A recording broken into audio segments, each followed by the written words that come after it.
আসসালামু আলাইকুম। প্রিয় শিক্ষার্থীবৃন্দ, এইমস ইংলিশের আজকের এই বিশেষ টক শোতে সবাইকে স্বাগতম জানাচ্ছি।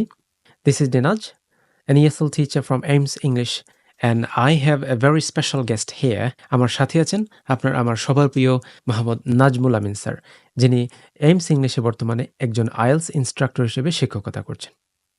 আজকে আমাদের মূল বিষয় হচ্ছে আইএলস প্রস্তুতি শুরু করার আগে ফান্ডামেন্টাল যে স্কিলগুলো রয়েছে অর্থাৎ কোর স্কিলস, এই বিষয়গুলো কি হওয়া উচিত। শুরুতেই স্যারের কাছ থেকে জানতে চাইবো, স্যার আপনি কেমন আছেন? Thank you for asking, sir. I'm doing fantastic. What about you? I'm fine, thank you. It's been a really long time. এই তো মনে হচ্ছে যে সেদিন আপনার সাথে দেখা হয়েছিল।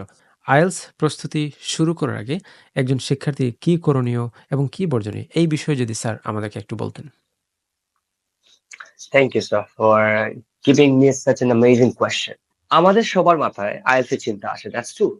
এখন প্রশ্ন হচ্ছে, আমার যদি আজকে মাথায় আইএলস এর চিন্তা আসে, আমি কি কালকে আইএলস এডমিশন নিয়ে নিব? My answer is absolutely no. Whenever you are planning to take IELTS, at first you have to see your level. আপনার যদি বেসিকটা স্ট্রং থাকে, you should go for IELTS. If your basic level isn't strong, I think you should take some time. It might be one month. So এই টাইমে আমরা যেটা করতে পারি, প্রতিদিন কিছু না কিছু ইংরেজিতে শোনা, স্পিকিং এ কিছু হইলেও কথা বলা, কিছু হইলেও লেখা যে কোনো বিষয়ে, অথবা যে কোনো একটা কিছু ইংরেজিতে পড়া। এই ৪ টা জিনিসের প্রতি আমাদের এনগেজ হওয়া লাগবে। বুঝতে So পারছি। for this, আপনি যেটা বিষয় বলতে চাচ্ছেন, yeah, আইএলস এর যে ৪ টা মডিউল থাকে, speaking, listening, reading and writing, তো ওইগুলোর কিছু কাজ আমরা আগে থেকেই শুরু করতে পারি, তাই না?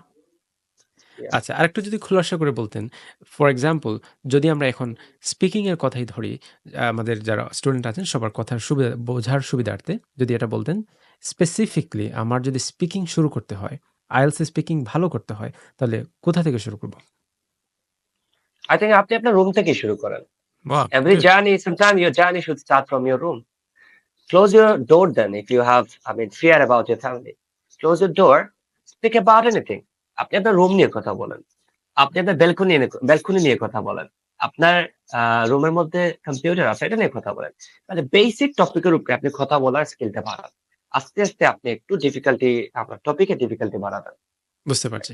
অর্থাৎ আপনার হাতের কাছে যা আছে তাই নিয়ে প্রস্তুত থাকুন এবং সেগুলো এক্সাক্টলি। নিয়েই যাত্রা শুরু করুন। এমন না যে ফ্যান্সি ভোকাবুলারি লাগবে, গ্রামার লাগবে, আমার সবকিছু শুদ্ধ হতে হবে, আইএলটিএস এর স্ট্রাকচার মেইনটেইন করতে হবে, এরকম ভাবার কোনো প্রয়োজন নেই। শুরুটা করতে হবে। আপনি যে জায়গাতে আছেন বর্তমানে সেখান থেকেই। আচ্ছা, একটু যদি আমরা অ্যাডভান্স হই, লিসেনিং এবং রিডিং এক্ষেত্রে আমি যতটুকু জানি যে দুটো একসাথে আমরা চাইলে প্র্যাকটিস করতে পারি। একটা আর্টিকেল যদি আমরা পড়ি, সেক্ষেত্রে আমার যেমন রিডিং এর হ্যাবিটও হয়ে যাচ্ছে, পাশাপাশি আমি যদি লাউডলি পড়ি, সুজন স্যার যেটা প্রায়ই বলেন বা আমাদের অনেকেই যারা সবাই জানি হয়তোবা, তো নিজের পড়া যদি আমরা নিজেও শুনি, এটা একটা লিসেনিং। এছাড়া আরো কি ইফেক্টিভ ওয়ে থাকতে পারে আইএলটিএস এর লিসেনিং এর সাথে সম্পৃক্ত, যে আমার আগে প্রস্তুতি নিলে পরবর্তীতে কাজে লাগবে? Very good sir. আ এটা মাথায় রাখা ভালো যে আমরা যে আমাদের বাংলা ভাষা আ রপ্ত করেছি, actually we listen from our surroundings. আমাদের আম্মু, আমাদের আব্বু, আমাদের খালা, খালু সবাই কিন্তু কথা বলছে। এরকম করেই কিন্তু আমরা বাংলা ভাষা শিখেছিলাম, right? In terms of English, the rules work the same. আমাদের প্রতিদিন শোনা লাগবে, বাট শোনার ক্ষেত্রে আমাদের যেটা এনশিওর করতে হবে, we should listen someone from UK or America, or we should listen someone who is native actually. We shouldn't listen someone who's coming from India, Sri Lanka or Qatar, because আমরা যখন IELTS এ যাব, আমরা কিন্তু native English শুনবো। আগে থেকেই যদি এরকম আমরা শোনার অভ্যাস করি, it will be better for us. বুঝতে পারছি। স্যার যেটা বলতে চাইছেন তা হচ্ছে একটু ইন্টারনালাইজ করা। এমন কাউকে শোনা যা শুনলে আমাদের পরবর্তীতে কাজে লাগবে। আইএলটিএস লিসনিং টেস্টে যে ধরনের স্পিকার আমরা সাধারণত পেয়ে থাকি, ঐরকম পরিবেশ যদি আমরা আগে থেকেই ক্রিয়েট করি, পরবর্তীতে দেখা যাবে এটা অনেকাংশে সহজ হয়ে যায়। Thank you so much, it's a nice tip and I love it. I wish I had a teacher like you, when I started. Thank you very much. Now সবার শেষে রইল রাইটিং এর বিষয়টা। এ নিয়ে আপনার কি পরামর্শ? In terms of writing, I think we should avoid all the shortcuts like T and X, thanks, GT and 8, good night, WLC, welcome. We should avoid this actually. And আমাদের রাইটিং এর যাত্রা আমি মনে করি আমাদের হোয়াটসঅ্যাপের ইনবক্স, মেসেঞ্জার ইনবক্স থেকে হওয়া উচিত। হুম, হুম। আমরা জানি প্রতিদিন আমরা কিন্তু কারো না কারোর সাথে চ্যাট করি। Oh, that's এই চ্যাটটা interesting. যদি আধা ঘন্টার হয়, ২০ মিনিট আমরা বাংলায় কথা বলি, ১০ মিনিট না হয় ইংলিশে কথা বলার চেষ্টা করি। হুম, It hmm. will be so effective. In terms of the ফেসবুকে আমরা অনেক সময় অনেকের পিকচারে কিন্তু কমেন্ট করি। আমরা অনেকে লিখি congratulations, something like that.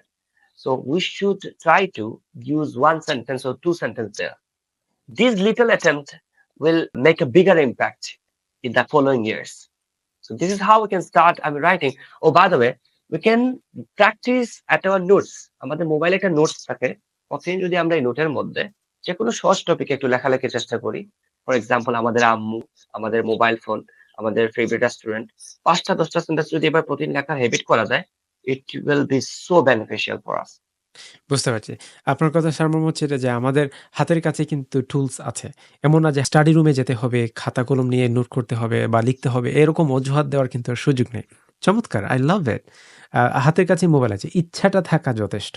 তো আজকের আলোচ্য বিষয় ছিল মূলত IELTS এ ভালো স্কোর করার জন্য আমাদের মূল ভিত্তিটাকে মজবুত করতে হবে। এবং সেটা কোথায় এবং কোথা থেকে এবং কখন থেকে? এই বিষয়টাই মূলত আজকের আলোচ্য বিষয় ছিল। To sum up everything, start from where you are now. It's possible. Have a headphone with you. Maybe you're stuck in a traffic jam, heavy traffic, you're wasting time. Put a headphone, listen to something that you love listening to. Have a book in front of you or in a bag. You can carry 2 mobile phones. Why not? You can carry a book instead. Or maybe you don't need to.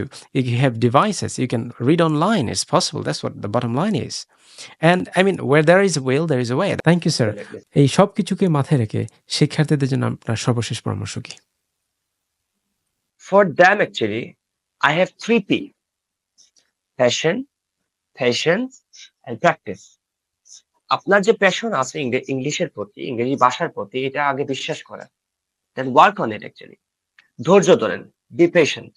আপনার ভুল হবে। আপনার অনেক mistakes হবে। That's okay. You have to be patient. Last but not least, আপনার অনেক practice করা লাগবে। So if you can maintain these 3 P, it will work as an amazing thing for you. Wonderful. Thank you so much. আজকে আমিও নিজে আসলে অনেক কিছু শিখলাম। থ্যাংক ইউ স্যার সময় দেওয়ার জন্য।